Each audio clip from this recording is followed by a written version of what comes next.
Om Sahana Vavatu Sahana Bhunaktu Sahaviryam Karavavahai Tejasvinavadhitamastu ma vidvishavahai. Om Shanti Shanti Shanti. Om Purnamadah Purnamidam Purnat Purnamudachyate Purnasya Purnamadaya Purnamevavashishyate. Om Shanti Shanti Shanti. Shruti Smriti Purananam Alayam Karunalayam Namami Bhagavatpadam Shankaram Lokashankaram Shankaram Shankaracharyam Keshavam Badarayanam Sutra Bhashya Krutau Vande Bhagavantau Punah Punah Ishvaro Gururatmeti Davibhagine Vyomavad Vyapta Dehaya Dakshinamurtaye Namaha. From the verse 11. Ye yatha mam prapadyante tams tathaiva bhajamyaham. Mama vartmanu vartante manushyaah partha sarvashah Kangshantah karmanam siddhim yajanta iha devataha Kshipram himanushe loke siddhir bhavati karmaja chaturvarnyam maya srishtam gunakarma vibhagashaha tasya kartaramapi mam vidhya kartaramavyayam namam karmani limpante name karma phale spruha iti mam yobhijanati karma bhirna sabadhyate.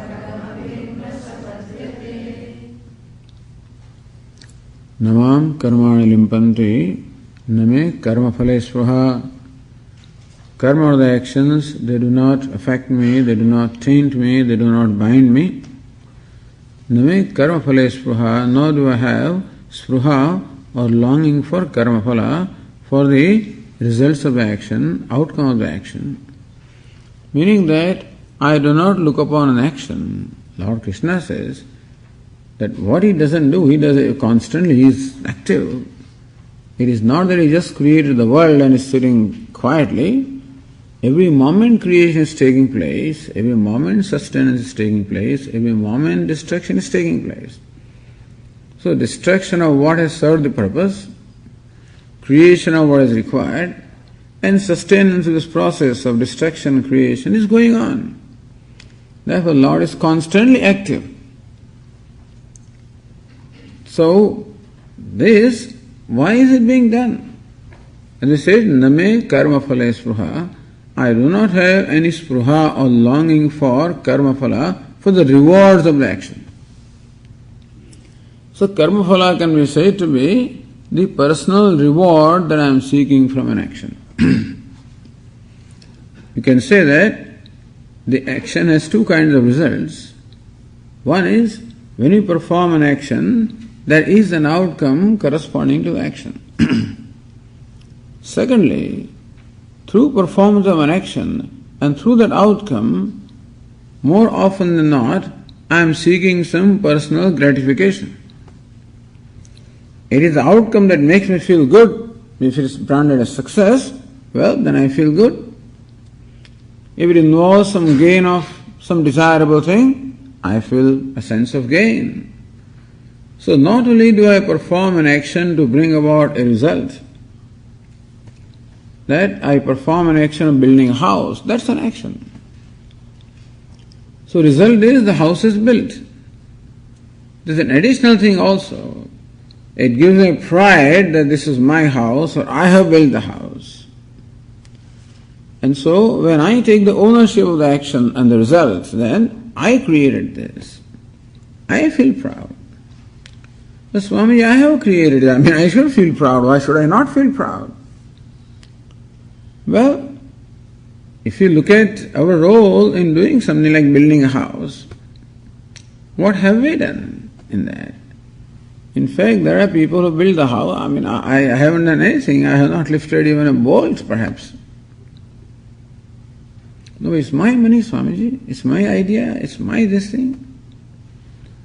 It is your money, all right, because, well, you earned it in business. That is because all the things went off well. Things turn out to be as you predicted them. And therefore, you enjoyed a special favor. That is why you are successful. And so, when we look at the anatomy of an action, we find that although our role is involved, but still a lot of help and a lot of grace is involved. And therefore, in realistic manner, it would be very difficult for me to really take any great credit for the outcome. I can say, I'm happy that the outcome has been desirable. That's a blessing. But to say that I brought about that outcome is taking the ownership which is not there. And other than also, as subsequently we'll see, in fact, Atma never performs the action. But even at the level of ego also, to have a pride about the outcome also is not proper, because the success is always due to many factors over and above my personal effort. A lot of things were favorable, a lot of grace was there for the success to result. And therefore, in all humility, I should accept that as a gift, that is fine. But to look upon outcome also as a source of ego gratification also is not right. Lord Krishna has no such problem at all. He doesn't have an ego.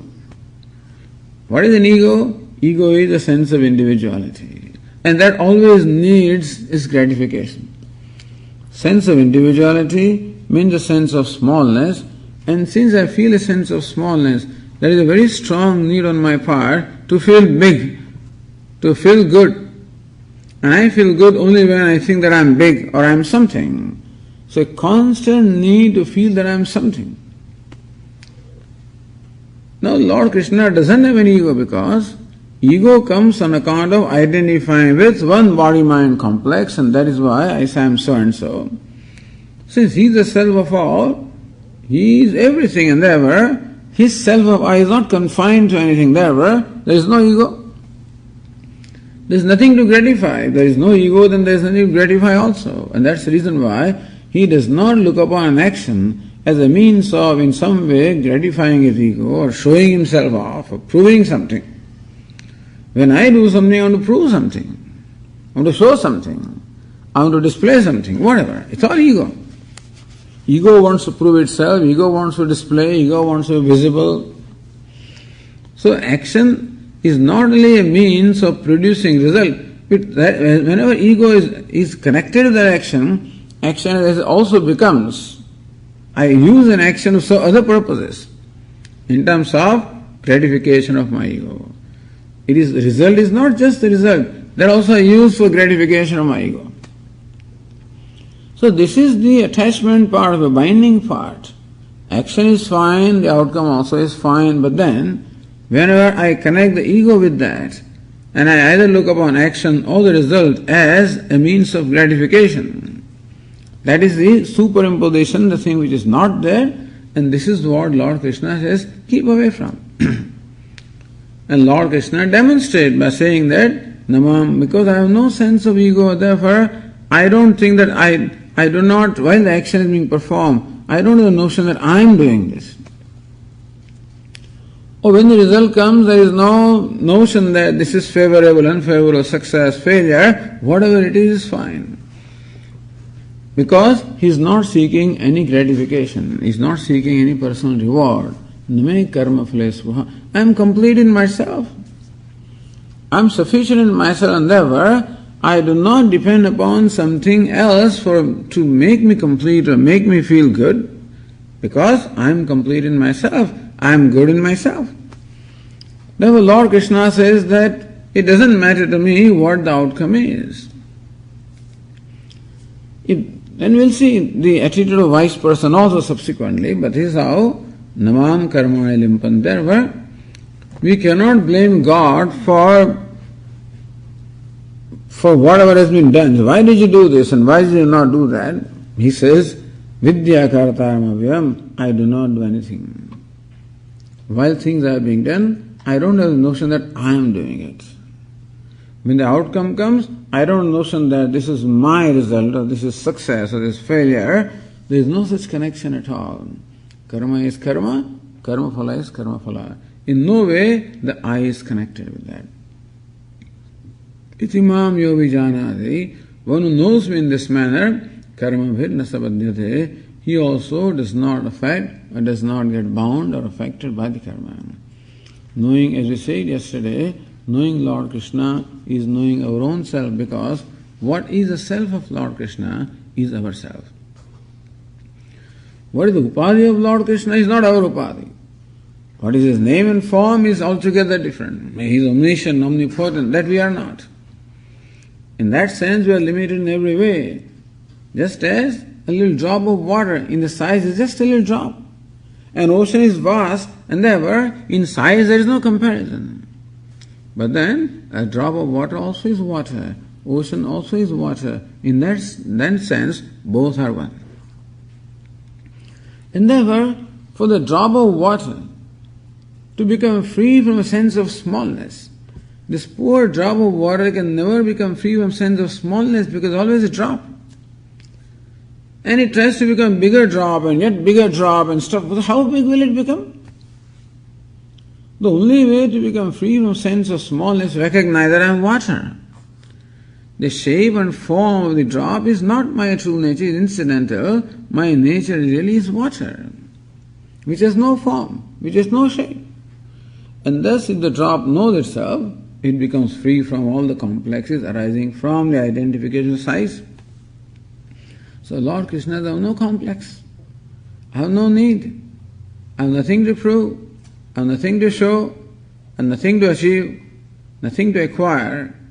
And therefore, actions performed through me are not means of fulfilling my personal agenda. All the results arising from those actions also do not in any way create in me the reaction of success or failure. Therefore, what is meant by not bound is that I am always free from any reactions. I am free from elation or depression, anger or frustration or whatever.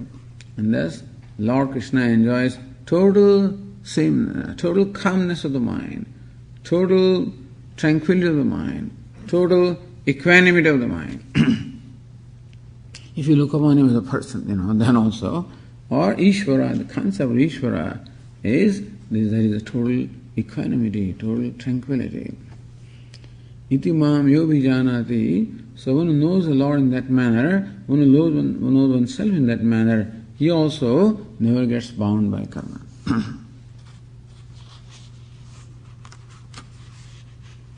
And that being the case, Lord Krishna says to Arjuna, what should be done now? What's the use of this knowledge to Arjuna? So Lord Krishna says in the 15th verse, Evam jnatva kritam karma purvairapi mumukshubhihi kuru karmaiva tasmatvam purvaih purvataram kritam. So Arjuna says, Lord, I also want to be liberated. The previous verse said, karma vir nasabadhyate, one who knows the true nature of the self does not get bound by karma or karma phala. So Arjuna says, good, I also don't want to be bound, I also want to be liberated. So for being liberated, should I give up the karma? Lord says, no, you perform the karma. Evam jnatva, knowing thus.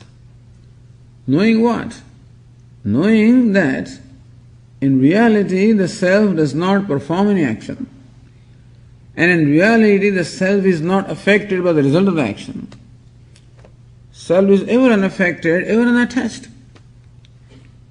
Asangoheyam purushaha, the purusha, the self, the consciousness is asanga, always unconnected, unrelated. Just as the space is not connected to anything. Space is not connected to you or I or to hall. Space accommodates everything and everybody, but does not get connected. And therefore, when I am sitting here, the space doesn't become displaced. When I walk away from here, space doesn't become in any way, there is no vacuum created because space pervades me. And therefore, it accommodates everything. It remains all pervasive. At the same time, it is totally unaffected, unconnected to anything. You can tie this table with a rope because both of these are tangible. You cannot tie the space. You cannot screw into the space or anything like that. Plug into the space or tie. It is unconnected. So also the consciousness, self is unconnected to everything. Understand that that's a reality. So one thing is knowing this. Evam jnatva, knowing this, that self of the Atma never has any connection with karma or the action, nor does the Atma or consciousness have any connection with the result of the action. Then this karma and karma phala, the action and the result, they exist at a certain degree of reality, a certain level, but the Atma has no connection with that. Evam jnatva, knowing that. Meaning that by performing action, you don't have to imagine that you will be bound by performing action. Again, Arjuna's problem was that if I perform this action, terrible action, which involves killing of so many people, will I not be bound by the action having performed a very evil action? Because I will be the karta or the doer of such a terrible action, and therefore I will be a sinner, I will be bound, I will have to go to hell. Karma phala, also the result of the action in terms of the loss of so many lives also is most undesirable, most unpleasant. So while performing action also I feel very guilty that I am doing something terrible. And as a result of performing action also I feel very sad because now I have lost all these people, I am all alone, what am I going to do without them? Or what will happen to them? So both karma and karma phala, action and result of action, both of them are affecting Arjuna. And that has caused the sadness of Arjuna. And that is why in Bhagavad Gītā, karma becomes a very primary center of teaching, because karma or action is what we perform all the time, and in fact action is our means of interacting with the world, and that is what causes happiness or unhappiness. That's why karma. Our life is nothing but karma. Doing one thing after the other, from morning till evening, we keep on performing one action after the other, because it is nature of the body to act, it is nature of mind to be active, and therefore we do things. Also there are many desires in our mind, and desires also keep on prompting actions one after the other. So what is living? Living is nothing but performing actions. And that is the reason why action becomes the very center of the discussion here. But Arjuna understand that. In fact, action never binds the self. Understand that the karma phala or result of action also does not bind the self. Evam jnatva, knowing this. Krutam karma purvahi api mumukshubhi. Keeping this in mind, understand that this is not the reality for Arjuna. Arjuna's reality is still I am a performer of action, meaning that still Arjuna has a sense of doership. He still has a sense of enjoyership. Lord Krishna said, I don't have a sense of doership, nor do I have a sense of enjoyership. Since I don't have doership, therefore I don't get connected to karma. Since I don't have enjoyership, I don't get connected to karma phala. Okay. Arjuna has both. But Arjuna recognized that even though you take yourself to be a doer, and even though you take yourself to be an experiencer, in reality you are neither the doer nor the experiencer. At least keep that in mind. And therefore, evam jnatva, having known that, krutam karma purvahi api mumukshubhi. Arjuna know that the mumukshu, the aspirants or the seekers in the past also, purvahi mumukshubhi, the seekers of the past, the aspirants of the past. And there are many very famous wise people who were Kshatriya kings. Arjuna is a Kshatriya. So Lord Krishna also sometimes refers to the Kshatriyas of the past who were enlightened, like King Janaka, King Ashwapati, Nimi. Some of these very enlightened kings were there. And look at their life. They also perform action. See, Arjuna wants to drop out of action, thinking that way he can become free from the bondage of action. Lord Krishna says that by not performing action, you do not become free from bondage of action. Even non-performance of what you need to do also will bind you. In a given situation, I am required to do something. Suppose I don't do that. Yes, Swami, I am walking by and I see a man, slipping and falling down on the side. He's an old man, he is seeking help, and I'm too busy. I just walk away. Or because it is so muddy, if I try to help him, my clothes will get soiled and I have to go to a very important meeting, sales meeting, and I can't afford that, so I walk away. Meaning I find some justification of not helping that person. I did not do anything. But not doing also is binding. Not doing what you are required to do also is binding. And doing what you should not do also is binding. Similarly also, Arjuna, if you withdraw from this battlefield, you will be not refrain, you will not do something that you should do. But here is a situation which requires your action. That here you are to in fact protect dharma, to offer resistance to evil. And that is what your duty is. And in the name of renunciation, name of whatever you justify in your own mind, not participating at this time, that also will be big sin. Meaning you will be doing something wrong because therefore not doing also will bind you. Doing what you should not do will bind you, and not doing what you should be doing also will bind you. And therefore, look at the past aspirants. They did engage themselves in the actions which were required for them to perform in a given situation. Gītā is not saying that you keep on doing things for the sake of doing them. But Bhagavad Gītā is teaching that as long as we are a part of a setup, namely society, family, or even the world, as long as I am drawing benefit from the world, so long it becomes my duty to return the favor. Otherwise, I will be a thief who keeps receiving the benefits and who does not return the favor. That's not right. And therefore, as long as a person has a sense, notion of doership, so long the person should keep on doing something. As long as I have a notion that I am an individual and having certain needs, and therefore I look upon the world as a source of fulfilling whatever needs I have, so long I am responsible for returning the favor to the world. It cannot be that I keep on receiving the benefit. It cannot be a one-way flow. It has to be both ways. So Arjuna, until you come to know that you are actionless self, until then it is only best to perform action with knowing what? Knowing that the self is ever free. And therefore, when you perform an action, of course, there is sense of doership yet because there is ignorance. But at least there will not be strong sense of doership. Last night a question was asked, Swami, how can you perform action with akartrutvam, actionlessness? It's not possible. When you perform action, there is a sense of doership. That notion is there. As long as the knowledge has not taken place that I am actionless self, so long the notion that I am doing something is there. It is that notion that binds me with the action.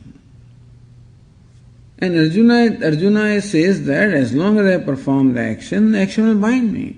Lord Krishna says no, you can perform the action with the notion of doership and still not get bound. Who is a karma yogi? A karma yogi is the one who performs action with the sense of doership. It has not yet gone. He still has this notion that I am performing this action. So then how to perform action such that it doesn't become binding? Lord Krishna says, perform an action as an offering to Lord. You may become a devotee. A devotee also has a sense of doership, but it's a very subdued sense of doership. The ego can be tamas ego, it can be rajas ego, it can be sattvic ego. And this is what we have to do progressively. From tamas, we slowly get transformed to rajas, from rajas to sattva. And therefore, assuming the role of a devotee, or role of a servant, that Ishvara is the master and I am his servant, or he is God, I am devotee. So while performing action also, one can be aware of this fact, that this action is being performed totally by the grace of God, who has given me the opportunity to perform an action, who has given me the ability to perform action, who has given me the skills and the knowledge to perform the action. All the gifts are given to me. And therefore, what is my role? I am really nothing but an instrument in this whole system, in the whole performance of action. And so, that way the ego is very, very subdued. Ego is very slight or sattvic. So, with this knowledge in mind, that ultimately self is ever free, Arjuna understands that self does not get bound. And there is that self is complete. That being the case, it never has any need for karma phala or the rewards. Therefore, don't ask for any rewards from your action. And do not have a very strong sense of ego while performing action. So while performing action, perform it in a very humble, with humility. Perform action as a devotee. And let your action becoming an offering to the Lord. Do not ask for further benefit from that, because more you ask, more you will to return. See, more we ask, so we get, and then it's quite a debt that you are building up. And therefore perform the action. And don't ask for any result, reward. That way, whatever debts you incurred will be paid. Otherwise, we keep on incurring the debts, more and more. Therefore, Lord Krishna is action, performing an action, performing your duty. Whatever a situation calls for when you give a response, it becomes an opportunity for you to return the favor to the world, to Ishvara, to everybody. This is my offering. But what will happen to me? Nothing is going to happen to you. What will happen to me? Who will take care of me? Says, that is where the devotee comes, who has the trust or the shraddha that after all, everything is taken care of. Who takes care of the birds? Who takes care of the animals? Who takes care of the trees? They don't go around, trees don't go around fetching water, and birds don't go around sowing, seeds and stuff like that. It's taken care of. And therefore, a devotee is not worried much about what will happen to me. Having faith that Ishvara, when I am devoted to Ishvara, he takes care. In any case, when you perform the action, the result will come. But evam jnatva kritam karma purvaihi api mumukshubhihi. Understand that all the mumukshus, all the aspirants, all the seekers always followed the path of performance of the duties, that nobody has ever discarded the duties. And while performing duties, they have reached perfection. And so, karmanehi samsiddhim asthitaha janakadaya. Third chapter also was said that look, such great kings as Janaka and others attained perfection while performing the duties. And therefore, you should also do. Now, Arjuna wanted to give up this action. So we can ask a question of Arjuna. What do you think you are? Are you an enlightened person or are you an ignorant person?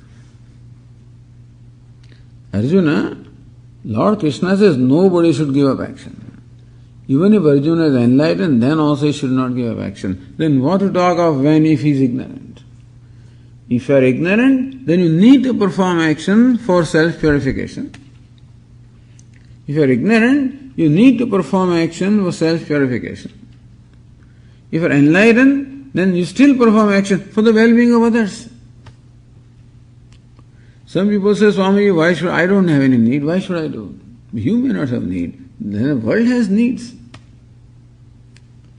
It's good that you don't have needs, then you can participate in fulfilling needs of the world. In Bhagavad Gītā it's called Loka Sangraha. Loka Sangraha means action performed for as a service to the society. So if you are needy, then perform action to fulfill your need of antahakana shuddhi or purification of mind. And if you are an enlightened person, perform the action for the well-being of others. But perform action nevertheless. Kuru karma eva tasmatvam. Therefore, you perform karma eva kuru. You perform action indeed. Don't sit tight. Don't become renunciate. Don't give up. Don't drop out. Right now, renunciation of Arjuna is dropping out really. Lord Krishna doesn't have an objection with renunciation. But the kind of renunciation that Arjuna would amount to dropping out. Because things are too tough, too painful, and therefore I want to drop out. In India people do this, The high school examination is coming. It's called the 12th, it's HSC. So what is it, high school certificate or whatever, that examination. It's very tough, very competitive. Not only that, but you are supposed to score at least 90% marks for you to secure admission in engineering college or medical college or whatever. And so there is a lot of tension. People work very hard. For the whole year they work. There are tuitions. Not only in fact, this starts 4 months before the year starts. Previous January they start working on this. And what a life these children have. Thank God that we somehow cleared all those things without having to go. But what a life. But when you go to tuition classes are 4 hours a day and they have their own homework. Then you go to school, they have their own homework. From morning till evening, the fellow is running around from one place to the other. And reading at night and early morning, and the examination date is coming closer and closer and the excitement is growing and you feel nervous. In spite of having worked so hard, you feel so nervous. I don't remember anything. I remember that when we were going to the library and studying, and then for a break when you come out, other fellows also come out and says, so how many times did you revise? I revised 3 times. I feel, I haven't revised even once. This fellows, I remember everything. I don't remember anything. Some people make you so nervous, So you feel very nervous. You feel that I don't think I can handle this. So I go to my father and says, Father, Dad, I like to drop out. Take a drop, it is called. That's the next. Take a drop. Dropping out of a challenge. So that is not renunciation. Arjuna also wanted to leave this battle. It's not renunciation. He's dropping out because challenge is too much, emotionally too much. Not in terms of the prowess. Arjuna has all the prowess, but emotionally this is a very big challenge and therefore he's not ready. Therefore Lord Krishna says, Kuru karma eva tasma. Therefore, you definitely perform action. You certainly need it. When you achieve a condition, when you are willingly able to perform the action, then perhaps you can willingly give up also. But when you are not willing to perform action, then you must perform. Because you have not developed the comfort yet. Therefore, Kuru karma eva tasmat, therefore Arjuna, you perform the action, knowing fully well that the self is never tainted by the action, nor is it affected by the result of the action. Knowing that, and be assured that you are not going to be bound, you perform action with proper attitudes. Purvaihi purvataram kritam. Because you perform actions as the earlier aspirants did, and they perform actions as the earlier aspirants had done. Therefore, this whole tradition of karma yoga, performing action in the spirit of worship, is going on, and therefore you also follow that. So this is an instruction given to Arjuna especially. Now Lord Krishna changes the subject matter. You can say he changes the gear. He comes to the main topic of this 4th chapter, which is knowledge. And knowledge is imparted in reference to action. And so, Lord Krishna now wants to unfold the nature of action, or nature of one performing action. And for that, a background is being created by Lord Krishna in the next 2 verses. The 16th verse, Lord Krishna says, Kim karma kima karmeti kavayopyatra mohitaha tatte karma pravakshyami yajñātvā mokṣase shubhād.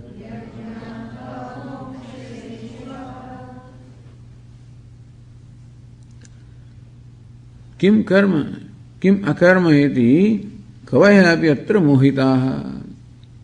Lord Krishna says that understand that action needs to be properly understood. Because with reference to kim karma, what is action? Kim akarma, what is inaction? What is action and what is inaction? Now Arjuna wants to withdraw from action. He thinks that he wants to be inactive. He thinks that action is binding, action is too difficult, therefore I will withdraw from action. I will become inactive. But Arjuna understand, inaction is not what you think it is. Kim karma, Arjuna thinks that not performing action, then I will become inactive. So Lord Krishna says, Kim karma, kim akarma. Karma means action. Kim karma, what is action? Kim akarma, what is inaction? Iti, in this subject, in the subject of determining what is action and what is inaction, kavaya apiyatra mohitaha. Even the kavaya, the wise people, wise means learned people. Not wise but learned people. Even learned people also are confused. Or learned people also are deluded in understanding what is karma and what is akarma, what is action, what is inaction. In that, even learned people also are confused or they are also deluded. So Arjuna, you must first understand what is action and what is inaction and then decide. Arjuna thinks that by giving up this action of battlefield, he'll become inactive. He'll become actionless. So Arjuna wants to become free from action, basically. He thinks that by dropping out of this challenge, by giving up this action, he'll become actionless, he'll become free from action. Here Arjuna, what is action and what is freedom from action? What is action and what is inaction? In that, kavayaha even learned people also are quite deluded. Learned in what sense? Those people who learned many books. Those people who are even well versed with performance of rituals. So there are people who are very well versed in performing rituals. Every step, as you saw the other day, very complicated rituals also, and every step they are very well versed.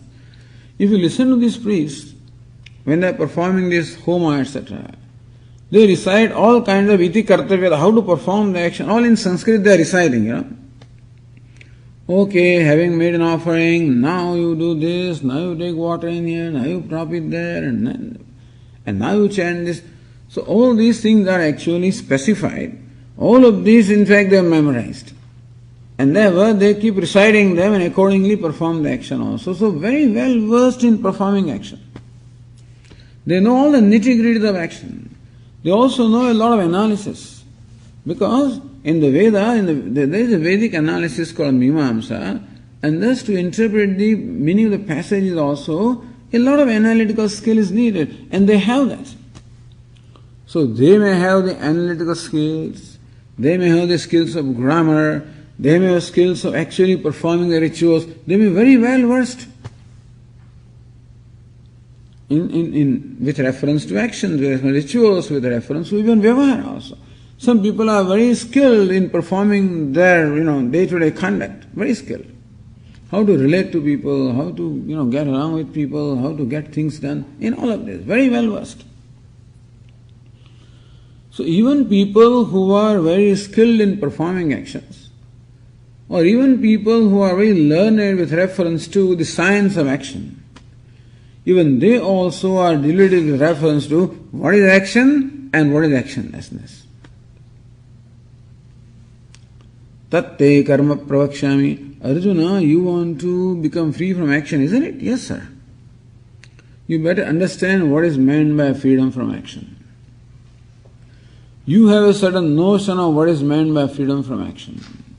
But understand what is truly meant by freedom from action. Tatte karma pravakshami. That being the case, inasmuch as even the learned people also are deluded with reference to understanding of what is action and actionless, then what to talk of poor Arjuna? He is not learned in that sense. He is a Kshatriya, of course, he knows how to perform his action, but he doesn't know the scriptures and all these nitty-gritties of scriptures. Tatte karma pravakshami, and therefore I will not pravakshami, prakarshena vakshami, I'll tell you with great clarity what is karma, what is action. Tatte akarma pravakshami, you can also see in akara also elided here by sandhi rules, and therefore that sentence can also be interpreted as meaning tatte akarma pravakshami. I will also tell you what actionlessness is.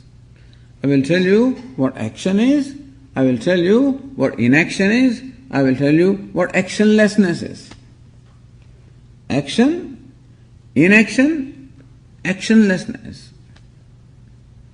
Why will you tell me, O Lord? Yajñātva mokshase ashubhat. Knowing which you will become free from inauspicious, ashubha. Shubha is auspicious. Ashubha, inauspicious. Yajñātva mokshase ashubhat. Knowing which you will become free from inauspiciousness. What is inauspicious? I know that we had a custom. If some death took place somewhere in some relative or somebody died, then they will send you information about that. Because when you are related, then you also have to take bath and get some purificatory rites are to be done. Even though the person who died in some other place, and you are here, and still you also have to take some bath and things like that.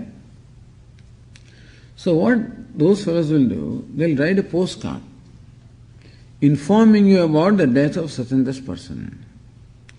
But the moment you read that, then you become polluted, meaning that right away then you should take bath. And therefore, all your clothes and everything, suppose you are wearing the clothes, you just came from work and then you are wearing your suits, whatever, suits and things. And it was very inconvenient you have to soak all those clothes also.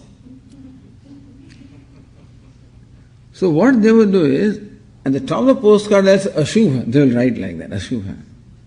When you read that, you don't read the letter further, You read only a title Ashubha, means you don't read further. Something is there, And then this fellow goes to the bathroom, and then from outside this fellow reads, Then he takes bath right on, whatever. But generally, the word Ashubha was written for death. Death is considered to be inauspicious. And therefore, here when Lord Krishna says, you will be released from Ashubha, you will be released from inauspicious. What is Ashubha? Death is inauspicious. Therefore, knowing this, you will become free from death. What is the other thing inauspicious? Ignorance is inauspicious.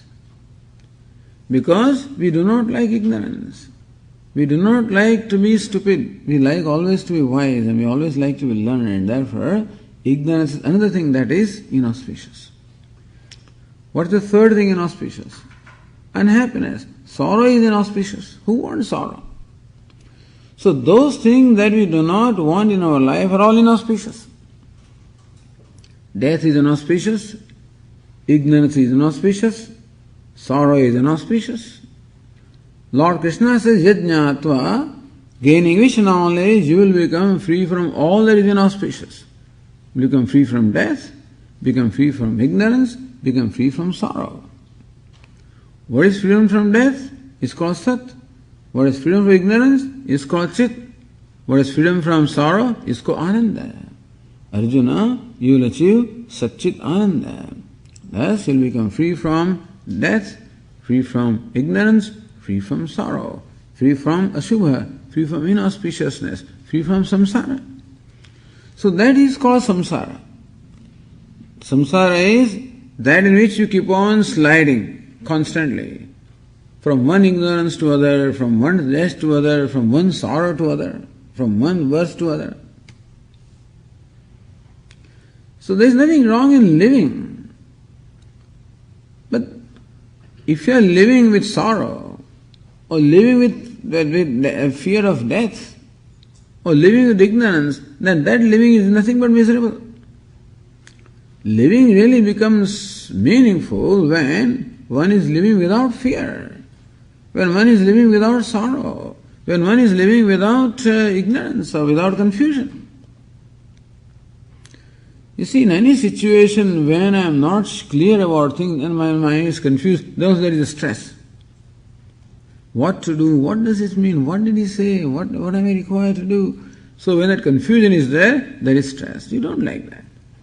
Therefore, it is wonderful to live life when there is no confusion, when there is no sorrow, when there is no fear. That is when one will be really living life. And that's what Vedanta teaches us. It doesn't teach us anything else. Vedanta doesn't promise any heavens and does not promise any miracles and does not promise anything unusual. Swami, if I study Bhagavad Gītā, then will I get promotion? I don't know. Will my son get married? I don't know. He may not, in fact, after studying Gītā, who knows? But then, will some worldly result happen? We do not know. But this is material. Or will some miracle happen? That also is to Vedanta, it doesn't matter at all. Because formerly I was miserable without miracle, now I am miserable with miracle. That's all it is. Because miserableness is not for lack of miracles, is not for lack of experience. The misery in life is not because of that we don't have enough experiences. People are always seeking new experiences, which they may. That's all right. And that gives you some kick, it also gives you something, no doubt about that. But in effect also wears out. What is to happen is something permanent. Vedanta says that the misery is not due to lack of an experience, is not due to a lack of a miracle, is not due to lack of some accomplishment, it is due to lack of proper understanding. This is Vedanta's thesis. Therefore, always emphasis on knowledge, meaning proper understanding. Not just knowing, but knowing properly. Tattvataha, jnatva. So, Lord Krishna says, Mam veti tattvataha, who knows me truly as I am, because everybody knows Lord Krishna. When Lord Krishna was around, everybody knew him in some way or the other. Tattvata, as I am. They think that I am son of so and so, and I am brother of so and so, and I am. That is okay. But really what he is? Everybody knows his ornament, his bangle, and his this, that's all right. What it is in reality? In reality it is gold. And so what is Lord Krishna in reality? He is Satchidananda. So when you know him that way, then alone you have known him truly as he is. So Vedanta says that it is merely the wrong notions, the false notions, they are the cause of sorrow. Yajñātva mokshase ashubhat. Here Arjuna, knowing which, you will become free from all sorrow. Become free from ignorance. Become free from fear. So all sorrow, all sense of ignorance, all fear is due to your wrong notions. Not absence of knowledge, but wrong knowledge. Meaning that right now you have a wrong notion about what karma is. That is causing you sorrow. The wrong notion of what karma or action is causing you sorrow. And then there is also a wrong notion of what akarma is. When you do not know what action, when you do not know properly what action is, then you do not know properly what inaction is also. You do not know properly what actionless is also. See, Arjuna, because your wrong notion about what action is and what actionlessness is, therefore this sorrow is there. So when you know correctly what action is, what inaction is, what actionlessness is, when you know it truly, then there is no cause for sorrow. Lord Krishna is very clear. Yajñātva mokshase ashubhat, knowing which you will become free from samsara. See, this sentence is to be understood or to be noted. Yajñātva mokshase ashubhat, knowing which you will become free from samsara. If by knowledge I can become free, what does it mean? It means that the lack of freedom or bondage is due to ignorance. If knowledge can make me free, it means that the bondage is purely due to ignorance. Because all that knowledge can do is to dispel ignorance. Knowledge cannot do anything else. Knowledge doesn't change anything. Knowledge does not produce anything. Knowledge simply reveals things as they are, just as the light does not produce anything, light does not change anything, light simply dispels the darkness. And therefore, whatever was obstructed by darkness becomes revealed. So also knowledge simply reveals ignorance, and therefore the various notions caused by ignorance also will go. So instead of rope, if I have the notion that is a snake, what does the rope knowledge do? The knowledge of rope removes the ignorance of rope and the notion of snake. And so also various notions in our life also will go when knowledge takes place. Yajñātva mokshase ashubhat, knowing which you will become free from samsara. Therefore, I will now tell you what is the true nature of karma, what is the true nature of action, what is the true nature of actionlessness. This is what I will teach you. Then Arjuna says, what's the big deal about karma and akarma? I know what it is. Karma means action. So doing things with your hands and legs and speech, that's called action. What is an action? Not doing is called inaction. Doing something is called action, and not doing something is called inaction. But what is the big deal about? Why are you making a big deal about it? Lord Krishna is making a big deal about it. Making he's forming a background. Now I will tell you about action and inaction. I know it.